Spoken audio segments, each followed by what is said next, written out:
Hey guys, in this video I'm going to show you how to activate your Scotiabank credit card. Now go online to the activation page, and then what I want you to do is come there and basically tell them whether or not you are a customer with access to online banking. If you're not, tap on no and then tap on continue, and then what you need to do is just go ahead and enter your card number, click on continue. If you are a customer, tap on yes, click on sign in, enter your username and password, click on sign in, and they'll basically send you a notification to the device you set up two-factor authentication on. And then I want you to just select the notification and tap on yes, it's me, to basically confirm your identity. And then, remember, you have to do that within 3 minutes.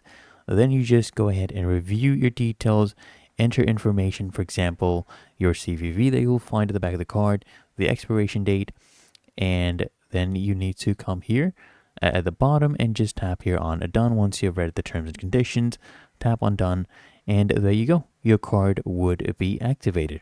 Really that easy. If you found this video helpful, make sure you smash that like button and subscribe to the channel.